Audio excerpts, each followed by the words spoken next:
And so today, I'm going to talk about something that's very special to me, something that I think that truly what I feel like made a difference in my life. That not a day goes by that I don't feel a certain connection, and we'll talk about this later, but it's a different connection. It's a sort of a spiritual connection for me as a human being. I'm going to tell you a story about a little girl, how she grew up, and I want you to follow me on this wonderful journey.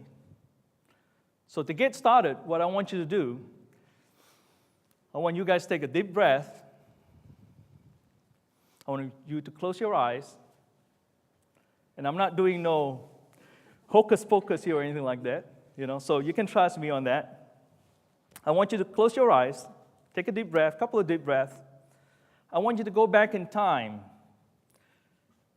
when you were 5, 6 years old. And for some of you who cannot go back to 5, 6 years old, maybe 7, if you can't remember that far, that's okay. Go back to the time that you know you're a child, that innocent age where things are fun. Remember the clothes you're wearing. Remember the friends you have, the things you do, the family members you're with, the food you're eating. Everybody got that picture? So now you can open your eyes. Stay in that moment, that present moment. You are now 5, 6, 7, 8 years old. Now I'm going to tell you a story about this little girl who is also 6 years old. What I want you to do is that as I tell you her story, I want you to walk through your life parallel with hers. Now, of course, you're going to be living your story at 5, 6 years old, in the town you grew up, in the house you grew up, in the community you lived in, and the family members you're with. Because this little girl happens to live in Malaysia. And for her, at 6 years old, it's 1934. Some of you weren't even born then. I think all of you weren't even born then. My apologies. But I want you to start thinking as we go on to this story right here. So you guys ready for the story? All right, great. This wonderful little girl at 6 years old, by the way, her name is Nyah, N-Y-A-H. Nyah is her name.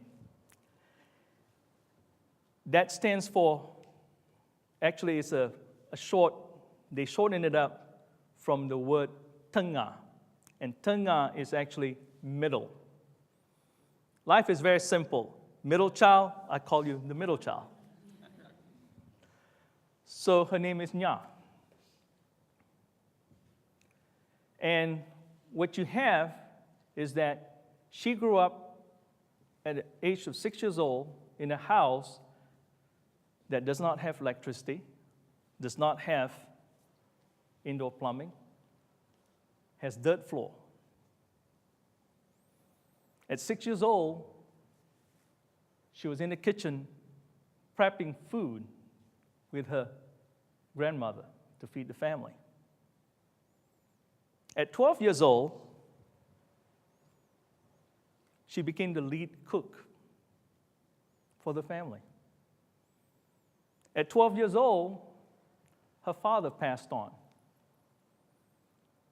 Now she is trusted into a situation where she now has to take care of her younger brother and sisters, because her mother has to do something else, that is, work in the rice fields of Malaysia. At 6 years old, she was prepping food, and the only reason for that is because the family were all out working in the fields, in the rice fields every day. At 12 years old, she became the lead cook for the family. And it's during this time that she realized that she got it made. She's always had an inquisitive mind of more on the creative side. So cooking 3 meals a day becomes a wonderful challenge for her because it's something new and different, it's something creative and so forth. But the interesting thing about it also is that in that generation, in that culture, when you're old enough, all women are enrolled in Kitchen 101. That's the difference. Anyway, she realized that she got it made because her brothers, her mother, and all her other relatives are breaking their backs working the rice fields every day in the hot, smothering heat of the tropical sun. And yet, even though her work is very tedious, that is nowhere compared to what the other siblings are doing. She come to realize that she has the ability to comfort them through her cooking. Because what really connects with us at the end of the day is a good meal that we can sit back, relax. That's the sustenance of life that we're connected to. So let's fast forward to 22. Now is a beautiful woman. She's married. She wants to have kids. She wants to have her own family. Unfortunately, she runs into problems. She had multiple miscarriages. Finally, at 27, her husband and her decide to adopt a little girl. So she finally became a mother at 27. That is after her second miscarriage when she did that. Fast forward a few more years. At 32, she was pregnant with a baby boy. Unfortunately, she suffered a miscarriage 7 months into the pregnancy. To make it worse, the doctors told her that she could never have any more kids. In her sorrow, they decided to adopt a little boy. They did. This little baby boy lived for 1 month.